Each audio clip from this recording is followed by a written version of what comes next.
Hello everyone and welcome to another News Coolum video.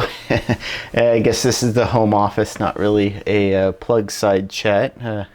Kitties and Kilowatts podcast. You know, this is one that I probably have worked on for a little bit too long, but I did want to address it because there was a recent interview with Inside EVs where they were talking to Lucid, and Lucid was talking about their future EVs only having like 180 miles of range, and this seeming step backward, right? Like this idea that we're gonna somehow go reverse the clock, and now that we've achieved these ranges with electric vehicles that are roughly equivalent to their internal combustion counterparts, we're going to take a step backward and then focus on these shorter range EVs. And a lot of times this is focused on perceived benefits of lower cost, lighter vehicle weight, things like that. And I really don't think that this is where we want to go, not as consumers, not as an industry. And I probably spent way too much time on this, but I ended up putting together my top 10 reasons why we don't need short range electric vehicles, or as I like to say, the juice isn't worth the squeeze. And I will also say this too, coming from Lucid, I think maybe keeping up the juice and the grapes analogy, I do feel like this is somewhat sour grapes, right? And like I said, coming from Lucid, I think that maybe even more, because we've seen this sort of evolution over time where early on, I shouldn't say early on, but say 10 years ago, one of Tesla's big claim to fame was they were the range kings, right? It was one of their huge selling points, and it was a bar against which they were assessing all potential competitors, right? All competing EV brands. And it was really what set them apart. They sort of tried to diverge a little bit toward the superchargers later on as a sort of value innovation or a way of separating their perceived value. But they almost always fell back on, well, our vehicles have 300 miles of range. Nobody else can touch that, right? I mean, it was one of the reasons I think that the Chevrolet Bolt EV received as much pushback as it did, because while on paper it had less range, in reality it was really on par with most of the Tesla offerings at that time. But they could still look to the EPA documents, right? They could still point at those EPA documents and say Teslas are the range kings. This is why we're the better EV, the better value, right? Well, along comes Lucid and breaks basically Tesla's EV record. And then Tesla's response was, well, we could have done that much range. We would just need to add a bigger battery that would undermine the value that we see in a Tesla, basically the sportiness, the acceleration, all of those things that we consider to be the real value with our brand. Now, as far as I can tell, Lucid comes pretty close to Tesla in terms of all of those other performance metrics, right? So here is Lucid doing, 400, 500 miles, again, per EPA docs on a charge. Tesla could do the same, right? So this sort of backtracking on it, and that was one of the points at which they really did pivot hard towards, well, yeah, but we have the supercharger network. So there's a bit of sour grapes there. And then I think in terms of Lucid, the same thing happened, where they were the range kings for a very short period of time because GM started churning out their longer range electric vehicles, and these really did set them apart. And in fact, I feel validated, right? I called my shot. I got a lot of pushback I think about maybe 6 months ago, a year ago, when I had said, I think it was Out of Spec was doing a lot of their testing with like the Gravity, the Lucid Gravity, but also with the Cadillac Escalade. And I got a lot of pushback where I said, you know what? On paper, we already know the EPA numbers. The Gravity is within 10 miles of the Escalade IQ. My bet was that the Escalade IQ in real world would be able to travel over 100 miles more on a charge. And like I said, I got a lot of pushback on it. Well, Edmunds just did the testing, right? And it was even worse than I thought it was. So on their testing, on Edmunds testing, the Gravity with a 450 mile EPA range only got 400 miles, and the Escalade IQ with like a 460 mile EPA range got like 570, right? It was a ridiculous amount. Like, so now that delta between the Gravity and the Escalade IQ is something like 160 miles or something like that. So it was even more than I thought.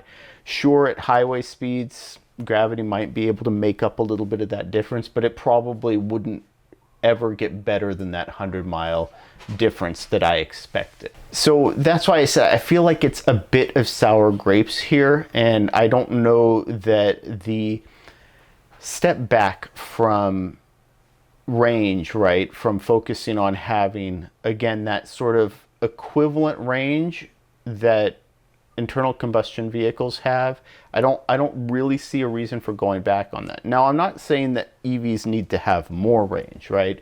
I think we've settled on that roughly 300 to 400 mile range in most internal combustion engine vehicles for a reason, right? You look at what they do with a gas car, all they would need to do is add an auxiliary tank, slightly increase the size of the tank, create an extended range tank, and most of these modern gas cars that get 300 to 400 miles on a tank could get 500, 600, 800. That's what they do on their Cannonball runs, right? They retrofit these tanks to make them 80, 90, 100 gallon gas tanks instead of the standard that you see that's typically somewhere between a 13 gallon tank on a small car up to a 20, 26 gallon tank on a larger SUV. So I think the fact that we've seen the automakers settle on that roughly 300 to 400 mile range in internal combustion vehicles is the reason why we can say that that should probably also be the target for EVs. Now, getting into this top 10 reasons though why I don't think that we need to focus on shorter range EVs, I wanted to step away from my personal use case because I know that I personally have a different requirement for my vehicles than most drivers do. Being in a rural area, I have to drive longer distances, even on routine trips. Even when you look at the data, the national data, rural drivers drive on average 10 miles a day farther than urban drivers, right? So I didn't want to apply necessarily my use case to it specifically because I do think we need to look at the market overall. And so these 10 reasons are mostly universal. And, you know, I just wanted to dive into each one of them and explain why I think they indicate that we shouldn't take a step backward from the modern sort of 300 plus mile EV ranges that we're seeing today. Edit room Eric here. So I just didn't want this to be jarring, but the video went pretty long and I thought I'd try something a little bit different here. And yeah, so the cats love the Elgato green screen. I thought I'd do a little bit different here and just start posting up some of my older road trip footage that I never really used because it was just too long for a road trip video, right? Or at least maybe I thought it was. So this one is from this one.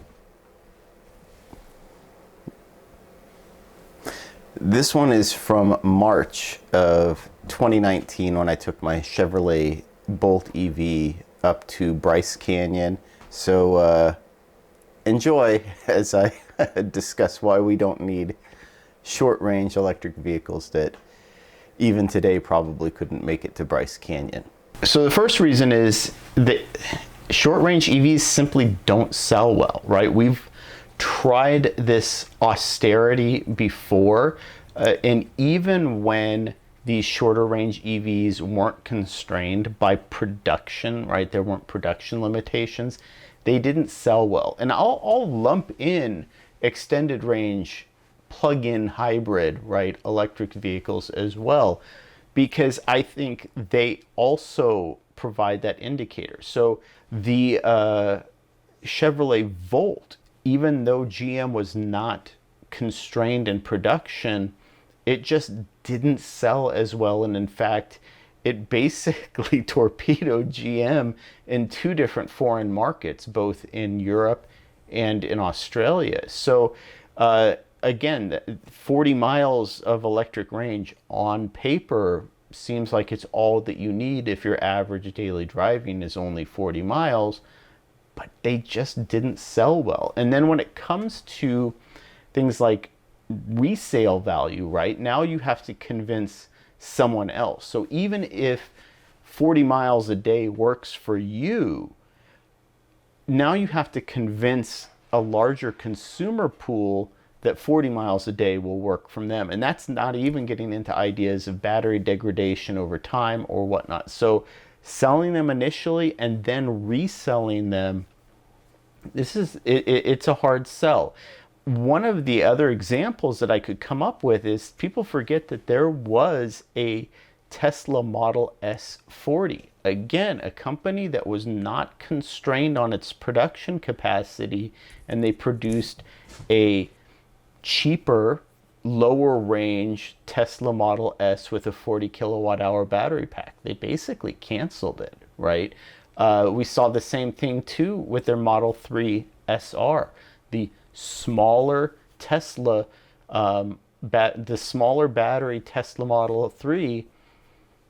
We just don't have any data points for it. They even had a mid-range model which sold okay, but you know, like as of the time of this video, even Tesla canceled their SR. So I just don't see this as being a direction that makes much sense, right? We have multiple data points now where if it was an exclusively short-range electric vehicle, it just didn't sell well, even when it wasn't constrained by production capacity.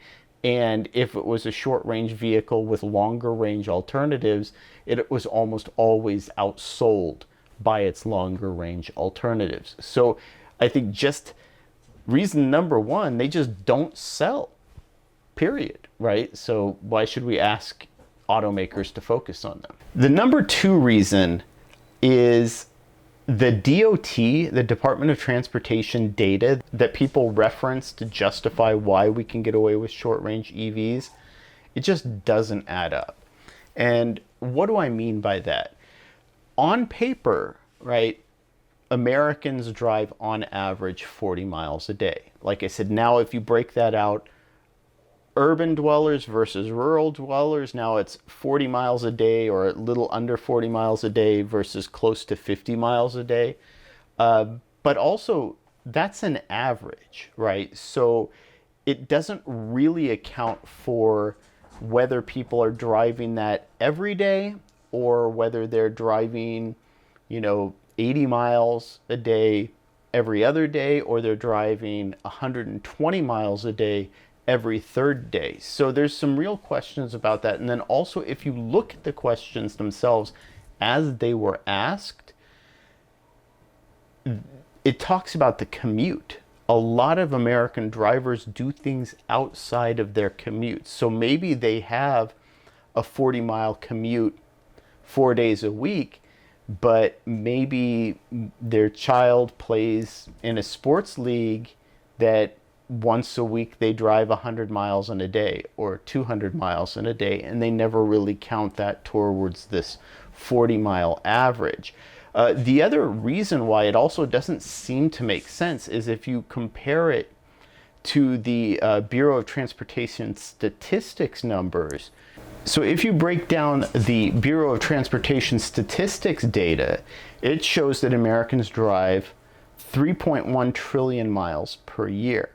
Now, the Federal Highway Administration breaks that down as an average of just over 14,000 miles per year per driver, which would require about 224 million individual drivers. And if you do it that way, that would align with the 40-mile per day average. But that's based on a 365 calendar day year, which again gets back to my point of we don't know how this is broken down. And so if even without days off, a 5-day work week would only represent 260 days per year. So if you're saying that it's a 14,000 mile per year commute, 260 days a year, now you're looking at 55 miles per day. So the information and the data just doesn't necessarily match up. It's one of those things where from a 10,000 foot view looking down, these look like the averages. It looks like that could apply across all American drivers. Basically, you're trying to use the data to justify a conclusion that you've already established. Yeah, I don't think that we can count on the DOT data alone to justify why Americans only need 40 miles of EV range. And the other factor that it doesn't account for is those EV drivers who can't charge at home. So even if their daily commute is only 40 miles a day, well, if they can't charge at home, now you're either requiring them to charge publicly 4 to 5 days a week, as opposed to charging once a week and having that cover their entire weekly commute. The third reason is that reducing range just doesn't provide the same benefits that people claim that it would. One of the key claims is that it increases efficiency, right? And while that is true on a surface level, it really kind of avoids the actual numbers, because when you're talking about the weight of a battery, first of all, it's considered sprung weight, which generally has less of an impact on anything from handling to acceleration to deceleration, right? It's chassis weight on the vehicle that is suspended by the suspension. So it has less of an impact in that regard. But then in terms of efficiency specifically, the way weight impacts efficiency is through rolling resistance. Now with EVs, because they have lower parasitic losses, because they're more efficient than gas or internal combustion vehicles, just period,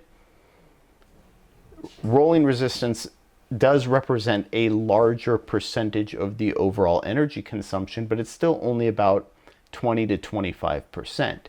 But it's also linear. And so while a battery does represent the single largest component by mass in a vehicle, it actually doesn't represent all that much of the total mass of the vehicle. So if you take the average size EV battery pack of about 80 kilowatt hours and you cut it in half, right?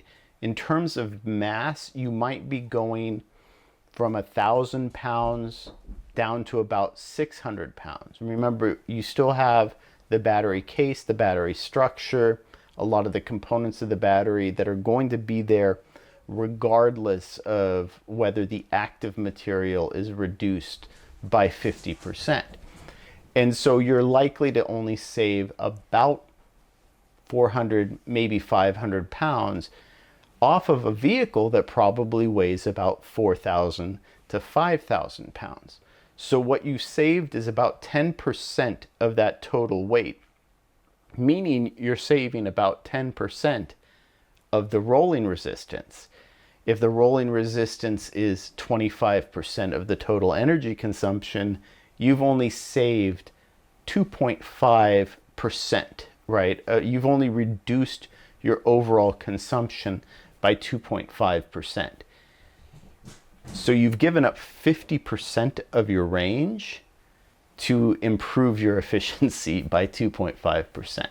It isn't a real great selling point. And then the other factor too is, while yes, there is increased rolling resistance, EVs have the advantage of recouping a lot of that. So say you use less energy to accelerate because the vehicle is lighter, well, that means there's less energy to recoup when decelerating, which most modern EVs will just do naturally through regenerative braking. So they already offset the other major benefit of reducing weight, which is reducing the energy required to get up to speed.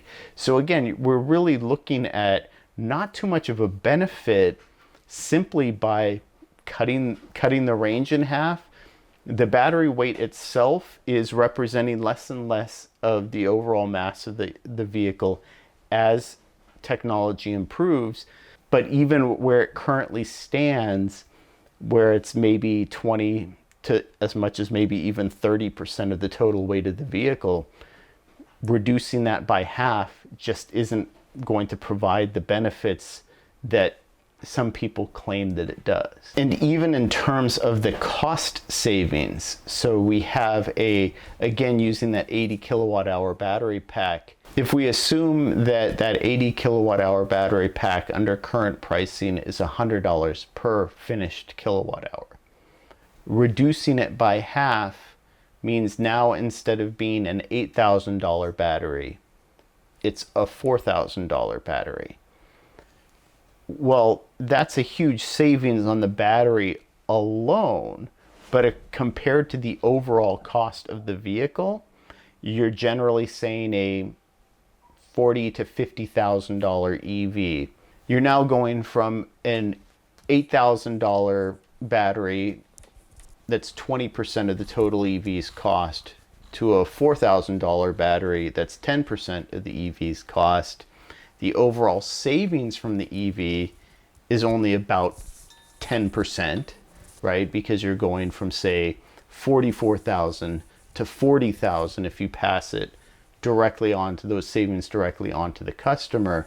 So again, like that example of, saving 2.5% off of your consumption, now you're giving up 50% of the range to save 10% off the cost.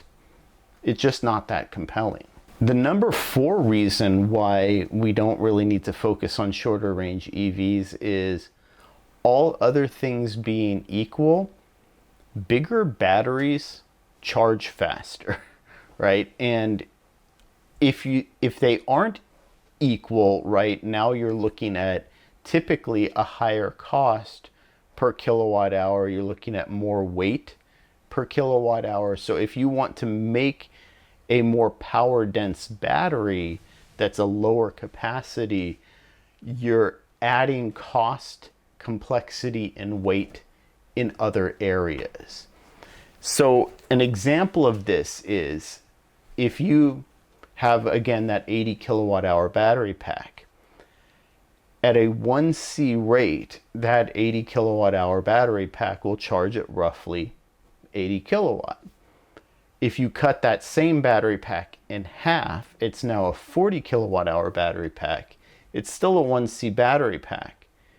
Well, now it's charging at 40 kilowatt. So even if there's a slight efficiency advantage, you're still charging and adding roughly twice as many miles per amount of time that you're charging with the 80 kilowatt hour battery pack than you are with the 40 kilowatt hour battery pack. Now, in order for that 40 kilowatt hour battery pack to add a similar amount of range in a similar amount of time as the 80 kilowatt hour battery pack, it would now need to be a 2C. And you're talking about typically increasing the number of cells. You're talking about increasing the amount of inactive battery materials relative to the amount of active battery materials, which is reducing the energy density. So even by cutting that battery in half, if you want to now also have it charge at the same rate as the bigger battery, it's going to cost you more. It's going to weigh more, not necessarily more than the bigger battery, but it's going to offset a lot of those primary benefits and reasons you had for cutting the battery in half in the first place. Also, that you can charge faster, even though you're never going to be able to add as much range overall, and you are going to end up needing to charge more frequently for a given long distance trip. Accepting the fact that as a bigger battery, it is just natively going to charge faster with less constraints and less limitations. I know a lot of people will focus on, oh, well, the GMC Sierra EV. It's not that it charges fast, it's just got a big battery. Well, no, it's still charging at 360, 370, 380 kilowatt. And that is because it has a big battery. So maybe you have a battery that's half the size in a Porsche Taycan or in a Lucid Air or a Lucid Gravity that is charging at a similar rate at half the size, right? Half the battery weight.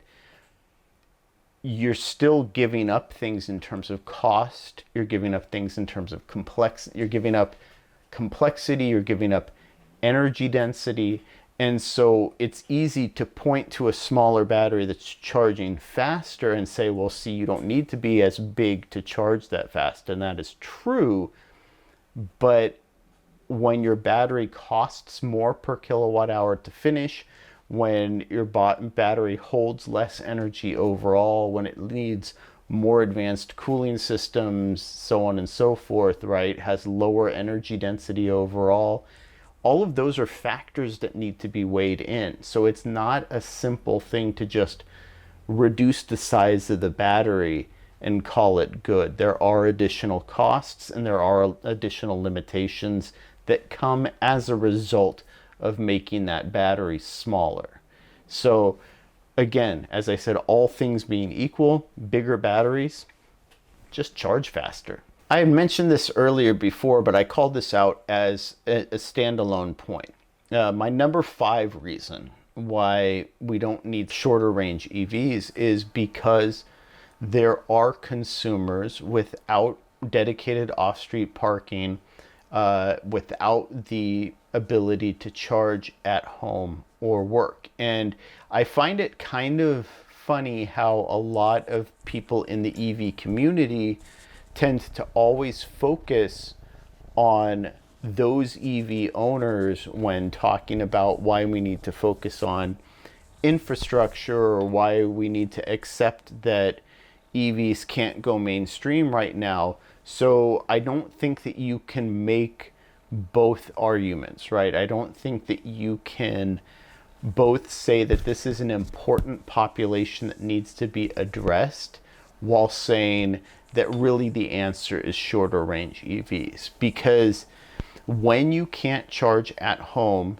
and like I said, I've been in this situation before, when you are relying on public charging, the fewer number of times that you have to go out of your way to charge, it reduces costs, it saves time, but also on the flip side, it reduces the load on the public charging infrastructure. So if you're a regular commuter without charging at home or work, and one 30-minute charging session will cover your entire week, maybe 2 weeks of commuting, that makes you less of a burden on the public charging infrastructure. It saves you time, and it also saves you money typically too, because a lot of the times when you are publicly charging, because you don't have charging at home or work. You're at a fast food place, you're doing shopping that you don't necessarily need to be doing, right? So this idea that we can make shorter range batteries specifically for people in cities, I think it just ignores the fact that a lot of the people who live in cities live in multi-unit dwellings, don't have dedicated off-street parking, don't have access to charging at home, and maybe don't have access to charging at work. And if that's the demographic that we're really targeting, we need to acknowledge that they, maybe more than anyone else, need longer range EVs. The number 6 reason that we really need to, in my opinion, focus on longer range EVs and not really spend time focusing on shorter range EVs is the duck curve and vehicle to grid in general. And for those of you who aren't aware of what the duck curve is, the duck curve is a concept where peak production, especially from solar, is happening at a point in time when the demand is either static or not as high. And so what you end up with is this peak and these troughs in the grid power when solar is providing its most versus when demand is at its highest. And so one of the big struggles with the modern power grid right now is flattening out that duck curve so we don't need to ramp up power production, in particular things like natural gas, to compensate for as solar dips down and demand starts to peak from consumers. Say they're getting home from work, the sun is down, now all of a sudden they're turning on all the lights. Maybe they hadn't been running the air conditioning, so they flip that on, right? All of these power consumptions spike up. They're making dinner, whatever the case may be. These are real impacts to the grid. And one of the best, easiest ways to manage this and offset it is through battery storage. One of the easiest ways to roll out battery storage is with EVs, right? If you're already looking at a vehicle to grid technologies, if you're already looking at electric vehicles as backup power, as a way of storing excess energy, it makes a lot of sense to have longer range EVs than you think you would typically use, because they have bigger batteries, able to absorb more energy from the grid at times when it makes sense for the grid to be providing energy, and especially if those EVs have the ability to feed energy back into the grid when it's not necessary. And this can work both with vehicles that are at home charging when solar is producing its highest, but also, again, when you get home, if you plug in your EV and maybe you had a 40-mile commute, maybe you only charge to 80% every day, but because you have a bigger battery, 300 plus mile range EV, when you plug in, now the grid can talk to your EV can talk to the grid and say, hey, I know they're going to turn on the laundry, they're going to flip on the AC, they're going to go into the kitchen and cook a 4-course meal, whatever the case may be, turn on their big screen TV, right, and surround sound system so they can watch News Coolum videos. The grid is going to say, okay, well, why don't you, as an EV, take up that slack locally with a microgrid with the home, because you have an extra 20, 30, 40, 50% capacity that your owner doesn't need right away. And then as things level out, as the grid starts to balance out again, now you can slowly recharge that EV again so that you can start that cycle over the next day. It just makes things like planning, grid output easier. It really does stabilize the grid. And this is why all of those naysayers who say that EVs are a burden on the grid.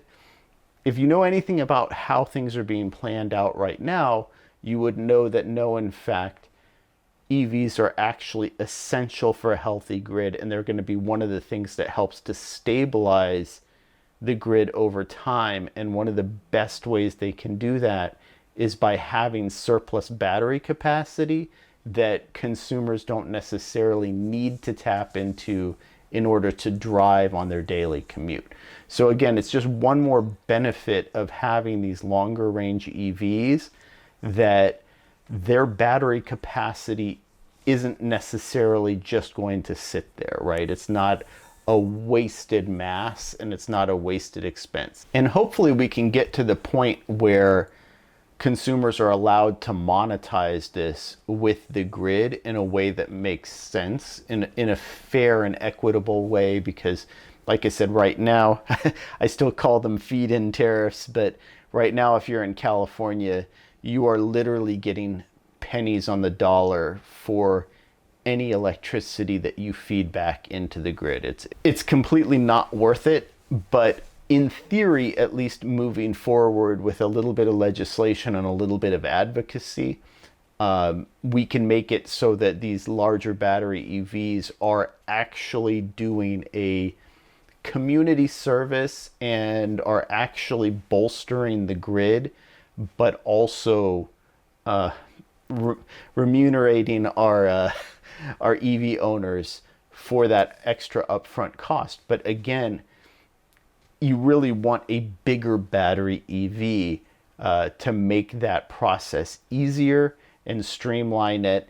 And then just again, even in cases of an emergency, you're running your house off your EV battery. Would you rather have a 40 kilowatt hour battery pack or an 80 kilowatt hour battery pack? Right. So just from that perspective alone, just like I said, the grid health and the V2G capabilities, that's the number 6 reason I came up with why we don't need to be stepping back towards these smaller battery EVs. The number 7 reason is actually pretty straightforward. Sometimes it gets talked about, sometimes it doesn't. But having a bigger battery EV actually increases the lifespan of the battery, right? So the bigger the battery is, the longer it's going to last. And this is true for a number of reasons, but the main reason is cycle life, right? And it was one of the main reasons why we saw smaller battery EVs degrade so quickly, right? So when you look at a battery, in particular an EV battery, its lifespan is actually measured in cycles. Now, when they do that in a lab, it's usually from 0% capacity to 100% capacity to 0% capacity, right? So they're cycling the entire capacity of the battery. A lot of nickel-based batteries, even now, even with the addition of alumina in the cathode, they have cycle lives of 1,000, 1,500, 2,000 cycles at most. Now, again, this is while still retaining at least 80% of their overall capacity. So if you had, again, for ease of math, if you had a 100 kilowatt hour battery pack and you cycle it from empty to full 1,500 or 2,000 times, you're still talking about now having 80 kilowatt hours of usable capacity. So it's not that it's no longer usable, it's just not as capable as it was initially. So it's not that gloom and doom that after 1,000 or 1,500 cycles you have to trash the battery. But that's part of what I'm talking about here too, is the lifespan of the battery, the usable lifespan of the battery will be longer, because even if it degrades, it's still going to be usable. So if you buy a battery with 50% more range than you need, if it degrades by 30% after 8 or 10 years, it's still usable for all of your needs. It's one of those things that I've always mentioned when talking about EVs is people's transportation needs haven't really changed all that much. So going from an internal combustion engine to an EV, it doesn't change what your travel needs are. You might have modified your behavior based on the vehicle that you now drive, but your actual needs for transportation haven't changed. And so if you buy a 300-mile EV, even though the most you ever need is to drive 200 miles in a day, well, that EV is going to last you a very long time, because that battery, even as it degrades over time, is still going to be more than enough to meet your needs. And again, this gets back to that point. Well, if you buy a shorter range EV and it degrades by 20 or 30%, well, now it might not meet your needs that you had at the time that you purchased it, right? So with an EV and with a battery and with range, it's not the time when you should be buying something that's just good enough to meet your needs, right? You should be looking at something that is good enough to meet your needs, plus whatever you expect it to degrade over time. But there's another factor that comes into this, and because, like I said, it is cycle life. The more you cycle it, that 100% to 0% back to 100% or vice versa, that's extremely stressful for a battery. And so if you buy a 40 kilowatt hour battery pack EV and you're using 35 to 40 kilowatt hours a day, you are cycling through a majority of that battery pack's capacity. That is putting more stress on it. So not only are you going to have an EV that's possibly not even going to meet your regular requirements by the time it does degrade, because you are cycling through such a larger percentage of the battery, you are making it degrade or fade, or however you want to term it, losing capacity. You're increasing the pace at which that battery degrades. And we see this a lot with hybrids too, where they're basically expected to be cycling through the full capacity of the battery pack, sometimes multiple times a day. That wears that battery out very quickly. Whereas if you buy an 80 kilowatt hour battery pack EV and you're using 35 to 40 kilowatt hours a day, now you're only cycling through 50% of that battery's total capacity.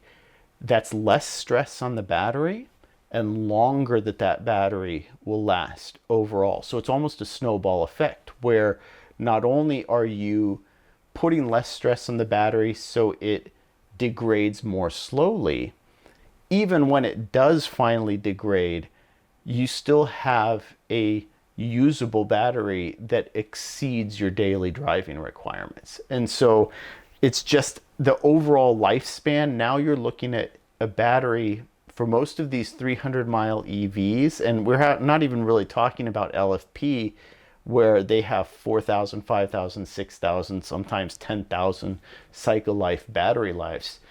You're talking about a 300-mile EV that is still going to be usable for you 10, 15, 20 years. In fact, a lot of people feel like we're getting to a point now where EV batteries are going to outlast the vehicle chassis that they're put into. So we've essentially completely flipped the script, right? We've gone from the EV outlasting the battery to the battery now potentially outlasting the rest of the EV. But that can only really happen if you keep your battery in a less stressful environment where you're not cycling 100% of its capacity, or a higher percentage, say 70, 80, 90% of its capacity on a regular basis. So my number 8 reason is one that I think a lot of people maybe haven't thought about, and that is that longer range EVs reduce the need for critical materials. I'm not just talking about rare earth elements here. When I say critical materials, I'm also talking about things like nickel, things like copper, And those are components also that aren't just in the battery, right? So this is maybe one of the biggest reasons why I would push back on a plug-in hybrid electric vehicle at this point, because in terms of the powertrain, right? In terms of the copper, the windings, the in this case too, also, yes, the rare earth elements for the magnets and whatnot. You're talking about a vehicle that now can only travel 30, 40, 50 miles, maybe if they decide to update them 80 or 90 or 100 miles on a battery charge. You're taking the same amount of materials for the motor, the inverters, all of that, those other components that are common with an electric vehicle. You're taking all those critical materials and you're putting them into a vehicle that is inevitably going to have to also be a gasoline powered vehicle.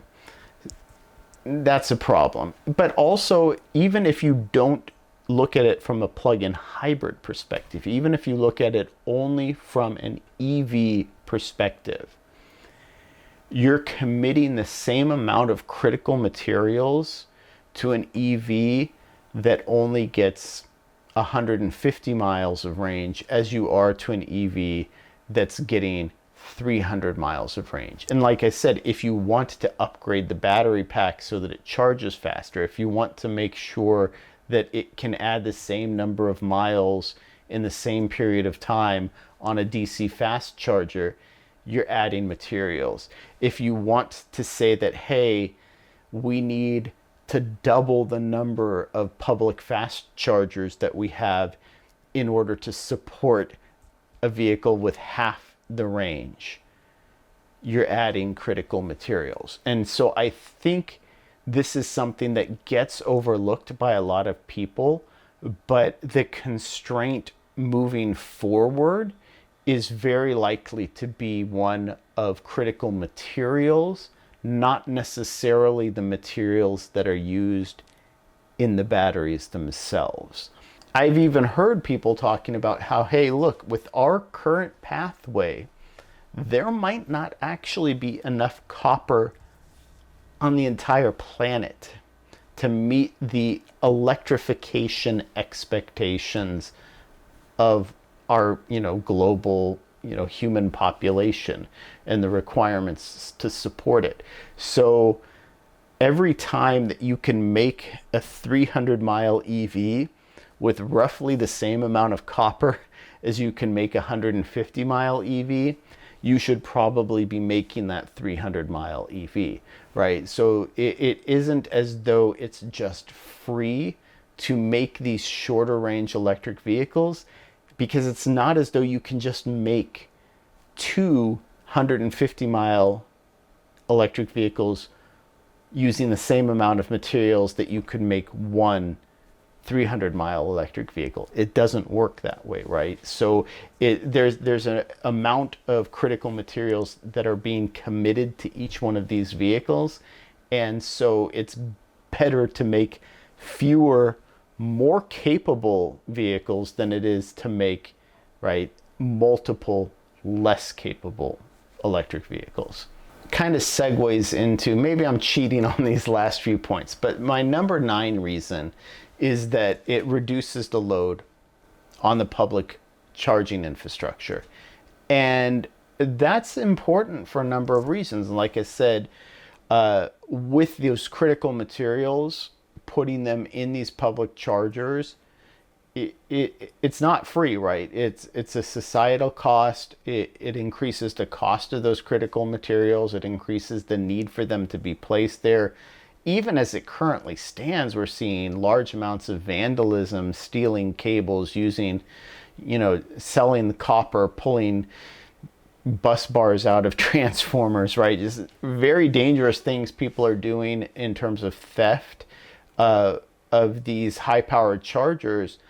But for each mile that we increase the average range of the electric vehicle fleet, that's a significant reduction in the overall number of chargers that we're going to need. And I know I've gotten pushback on this so many times where I say that at this point, we're already at risk of overbuilding our public fast charging infrastructure. And the reason I say that is our current models, like the NEVI standard of multiple chargers every 50 miles and having, if you look at Tesla and they're building these sites with 50, 60, 80, 100 charging stalls, that model is all built around EVs that can maybe travel 100, 120 miles between DC fast charging stops. Part of that is due to the charging curve of the EV. Part of that is just due to the overall range of the electric vehicle. And as we push past this 300, and like I said, just kind of falling in line with what we see with gas cars, where we say we want 300 to 350 to maybe 400 mile average range across the fleet for just an average consumer level EV. Once we get to that point, the number of chargers that we need to use reduces almost exponentially, right? Because sure, a lot of people take 200-mile trips, no problem. A lot of people take 300-mile trips. Okay, now all of a sudden you're looking at maybe one charging stop. Very few people are actually traveling farther than that. And, I think it's that vocal minority who say, well, I did. Well, maybe you did, but the data just doesn't suggest that a lot of people do that. And so this is one of those things where part of the argument against longer range EVs is, well, people just don't do it very frequently.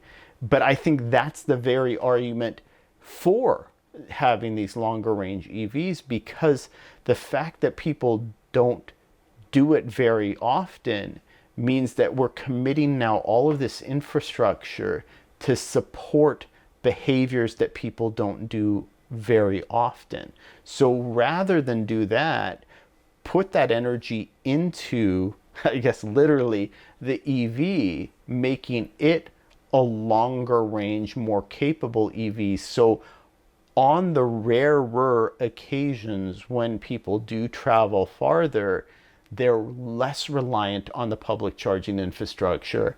We need less charging infrastructure overall.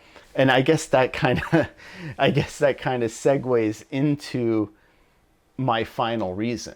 That is just ultimately that, on the flip side of it, it reduces the consumer reliance on public fast charging. And so while on that other hand, yes, as a society, we need to expend fewer critical materials to build public charging, from the consumer side, it enables consumers to be a little bit more picky, a little bit more self-reliant. For whatever reason, if they don't use a particular charging provider, they can skip chargers from that provider and focus only on other providers that maybe they have a discount, maybe they prefer using chargers from them, or maybe they have specific locations that they would prefer to use when they're traveling. And I think that is a point to consider, and it could tie all the way back to my very first reason, which is shorter range EVs don't sell. And one of the reasons they might not sell is because consumers are, in my experience, pragmatic. They know what their needs are, and they will gravitate toward the products that serve their needs the best. And one of the biggest complaints, and this goes back all the way to when I first got my Chevrolet Bolt EV. I was still very active on the Chevy Volt forums, where there's a lot of people who said, I'm only going with an extended range EV because of the gasoline range. And one of the common pushbacks on electric vehicles is I don't want to be tethered to a charging network. Even if you make long trips infrequently, there's this concept that when you go on a trip, you don't want to build your trip around charging infrastructure. And that's something I'm going to address in another upcoming video too, is this idea that we need to make charging sites the destination, right? Because no, charging is just something that you have to do when you're on a trip. It should be as painless and easy as possible, but it's not necessarily the thing that you want to focus your trip around being. And this was, like I said, a big amount of pushback. And you, like I said, I saw that this even in the Chevrolet Volt forums when people who owned Teslas and were using the supercharger network talked about how seamless and easy it was. The counter argument was, yeah, but those are still stops that you have to make every time you make a trip. Longer range EVs limit that, right? And by limiting that, they actually open up the possibility of not building your trips around those charging stops. But yes, maybe you do have to charge once on a 400, 500 mile trip, but that's less of an impact than having to make 3 or 4 dedicated stops on that 400, 500, 600 mile trip. And so having these longer range EVs really does open up that possibility for electric vehicle owners to pick and choose where they stop, why they stop, where they stop, you know, that sort of things. And it breaks down this model of, hey, we need a navigation that plans out all of our stops, where we stop, where we need to stop. It really does bring EVs, you know, forward to this point of, hey, look, if you have a 300 to 400 mile EV, now you're driving it in a similar way to the way you drive a gas-powered car, and you just head out, you plan the trip however you're going to plan it, and somewhere along those lines, you make a fueling stop. It is what it is, and then you get back on the road and you finish your trip as you planned the trip. So it's making, by reducing consumer reliance on public charging, you are now making these trips consumer centric rather than EV centric or charging provider centric, which is unfortunately where we've kind of landed in our current state. All right, well, I hope you enjoyed that longer form essay on the 10 reasons why I don't think we need to focus on small battery EVs. I think companies like GM have the right idea. Focus on 300 plus mile range EVs, even when we're talking about entry-level options, consumer-level options. There's always the potential for like neighborhood electric vehicles or things like that. There's going to need to be some changes to the laws for those to happen. Obviously, I think special use EVs, maybe high-performance track cars might want a smaller battery that's much higher power density, maybe dedicated off-road EVs where you don't really need to go that far. So reducing the battery mass by 400 to 500 pounds, giving up 50% of your 400 mile range so that you can more easily go off-road, off-trail. Those make sense. So there are still some specific use cases where maybe shorter range EVs would be valid. But in terms of mass market consumer EV offerings, I don't think that there's a real reason why we should be focusing on shorter range vehicles, especially, like I said, when I think about things like critical materials. And every time I look at a 150 mile EV and say, Yeah, that's using all the same critical materials that it would take to make a 300-mile EV. So why not just make a 300-mile EV and, reap all of those other benefits, right? So anyway, I'd love to hear what you think. What are your thoughts on these short range electric vehicles? Do you think companies need to be focusing on that, or do you agree with me that they should just really be focusing on making capable EVs and then reducing the cost and weight over time as the technology and the production capacity allows for it? And if you have a chance, I put a link to the Substack article in the description below, corresponding Substack article, and I hope you check it out. As always, thank you for watching.